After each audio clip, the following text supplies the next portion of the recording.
This morning on The Dish, Moe's Seafood and Chowder. The family-owned enterprise has been serving up bowls of clam chowder and other seafood treats for 75 years. Brook Silva-Braga traveled to the coastal town of Newport, Oregon, to learn how Moe's has been able to stand the test of taste and time.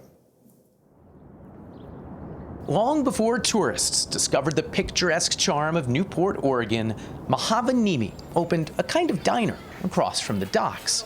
75 years later, Moe's Seafood and Chowder is an institution. If you haven't had it, you have to have it. A seaside testament to the power of a killer recipe and the family that has kept it cooking.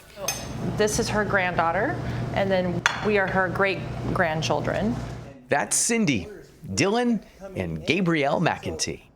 How old were each of you the first day you worked in the restaurant? I was 12.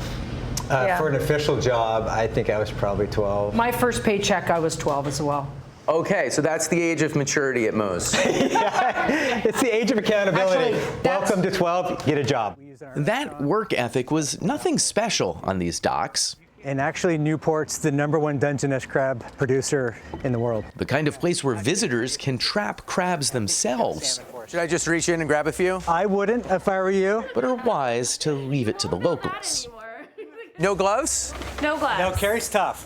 I've been Okay. handling crabs since I was about 2 years Yeah, old. Okay. There's a way to do this, and there's a way not let's to do see it. this. Grab it from the back. Yeah, see how it flared out like boy, that? yeah. How do you train people to do this? Experience. And you can actually taste that Newport sensibility in Moe's Chowder, So we have potatoes, clams, spices. a New England classic tailored to the local palate. Oh yeah, the bacon's right there. Yeah. These are hardy fishermen and longshoremen that live here, so they want a food that sticks with them for a little while. But settling on that recipe took decades, as Cindy saw up close. Well, we had 3 main cooks. Every day, the chowder tasted different. No one could follow the same recipe. No, they did. They did their own recipe. Okay. So one It would- gives you a sense of Moe's management style. Yeah, right. She used to say we're a loosely knit operation.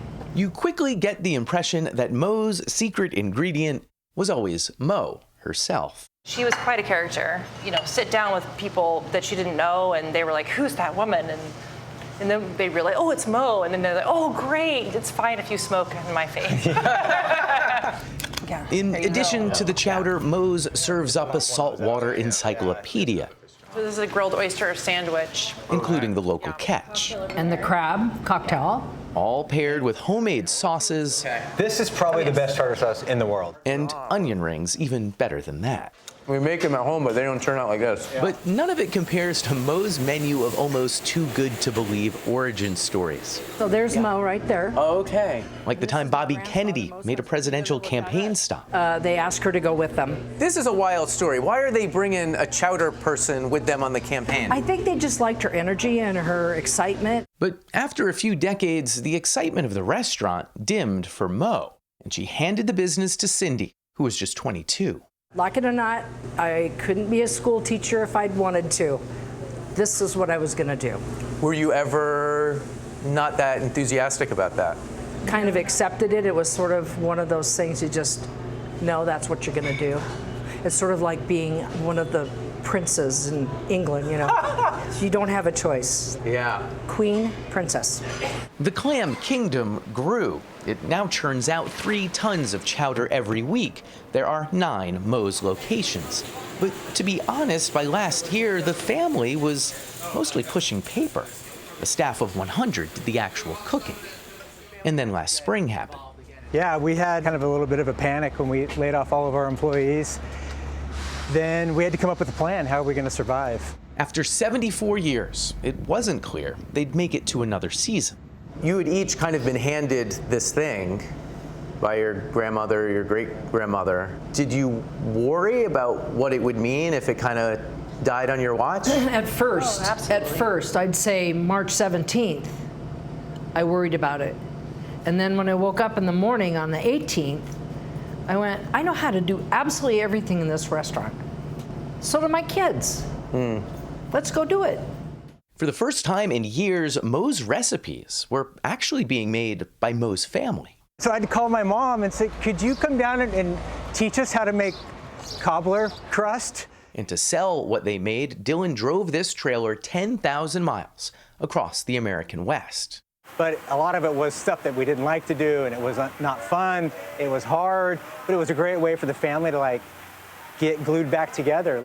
The effort meant their grandmother and their great-grandmother and their great-great-grandmother's little diner, the place that has come to define them, would endure for a 75th summer. We all did it together, so it made it more fulfilling as a family. For CBS This Morning Saturday, Brook Silva-Braga, Newport, Oregon. Love everything about that place and that story. Go Mo. Yes. We need chowder.